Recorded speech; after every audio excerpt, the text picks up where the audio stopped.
Hi guys, once again welcome to All in One Film Updates channel. Let's see the review of movie Radheshyam. Prabhas, Pooja Hegde and Radhakrishna కాంబోలో వచ్చిన pan Indian movie Radhe Shyam. ఈ movie March 11న అఫీషియల్గా థియేటర్స్లో release అయింది. ఈ movie చూశాక ఒక్క ముక్కలో నా వెడికి చెప్పాలంటే నాకు నచ్చింది గైస్. ఇన్ఫ్యాక్ట్ చెప్పాలంటే కొత్త ఫీల్ వచ్చింది. సరే, ఇప్పుడు డీటెయిల్ రివ్యూ చూద్దాం. ముందుగా మూవీ ప్లాట్ ఏంటంటే, కాలంతో పాటు భవిష్యత్తుని కూడా చెప్పగలిగే విక్రమ్ ఆదిత్యకు ఓ విషయం బాధ కలిగిస్తుంది. ఎలా అయినా సరే విధిని మార్చాలని, రాతలను మార్చాలని చేసిన ప్రయత్నమే ఈ రాధేశ్యామ్ మూవీ.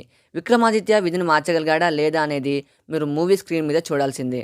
మూవీ స్టార్ట్ అవ్వడమే ప్రభాస్ కూల్ ఎంట్రీతో స్టార్ట్ అవుద్ది and followed by Sanchari song. Next level looks, songs, visuals and very లాగ్లీ Prabhas screen presence is very good. అక్కడక్కడ 5 to 10 minutes ల్యాగ్ వస్తుంది. That's it. అంతకు మించి మూవీలో ఎక్కడ కూడా ల్యాగ్ లేదు.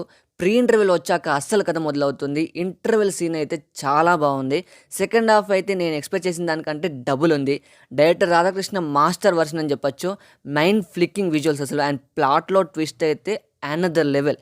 అండ్ ఈ మూవీలో లాస్ట్లీ చెప్పాలంటే ఈ మూవీకి పెట్టిన బడ్జెట్ మనకు స్క్రీన్ మీద క్లియర్గా కనబడుతుంది. అండ్ మెయిన్గా చెప్పాలంటే ship scene was the major highlight to this wonderful movie. Performances విషయానికి వస్తే ఈ మూవీలో మెయిన్ లీడ్స్గా ప్రభాస్, పూజా హెగ్డే, జగపతి బాబు, జయరామ్, మురళీ శర్మ, సత్యన్, ప్రియదర్శి, సత్యరాజ్ లాంటి యాక్టర్స్ యాక్ట్ చేశారు. ప్రభాస్ ఎస్ విక్రమాదిత్య చించేశాడు. చాలా రోజుల తర్వాత ఫుల్ లెంత్ లవర్ బాయ్గా కనిపించాడు and he done it very easily. Of course he is a darling. First హాఫ్లో అయితే Prabhas love angle very cute ఉంటుంది. Pooja Hegde as Prerana is very lovely. In fact తను చేసిన కొన్ని సీన్స్ ఇంకా నా మైండ్లో రన్ అవుతూనే ఉన్నాయి. జగపతి బాబు, మురళీ శర్మ గారు వాళ్ళ క్యారెక్టర్స్లో చాలా బాగా చేశారు. ఇన్ఫాక్ట్ ఈ మూవీలో టైం పీరియడ్కి ఈ క్యారెక్టర్స్ ఈజీగా లీనమయ్యేలా చేశారు. ప్రియదర్శి కూడా తనకి ఇచ్చిన రోల్లో చాలా బాగా యాక్ట్ చేశాడు. మిగతా వాళ్ళు కూడా వాళ్ళ రోల్స్కి ఖచ్చితంగా న్యాయం చేశారనే చెప్పొచ్చు. అండ్ ఇక టెక్నికాలిటీస్ విషయానికి వస్తే music by Justin Prabhakar is very lovely and very realist. ఈ మ్యూజిక్తో సాంగ్స్ థియేటర్లో చూస్తుంటే చాలా బాగా అనిపించింది. ఇన్ఫాక్ట్ కొత్త ఫీల్ వచ్చింది. Background score by SS Thaman is very good.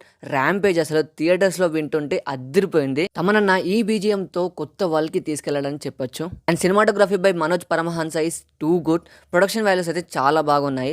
Lastly hats off to director Radhakrishna for his damn cool skills.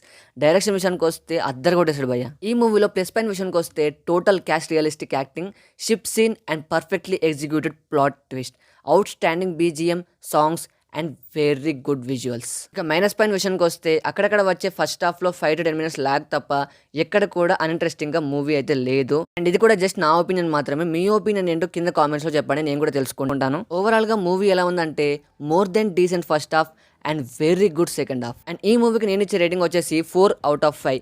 Finally ఈ మూవీకి వెళ్ళొచ్చా లేదా అని మీకు డౌట్ ఉంటే నో డౌట్ ఖచ్చితంగా మూవీకి వెళ్ళండి. తర్వాత మీరే డిసప్పాయింట్ అవుతారు మూవీ మిస్ అయ్యానని. So that is a video guys. ఈ రివ్యూ మీకు నచ్చినట్టయితే లైక్ చేసి మీ సోషల్ మీడియా ప్లాట్ఫామ్లో ఒక షేర్ ఇవ్వడానికి అయితే ట్రై చేయండి.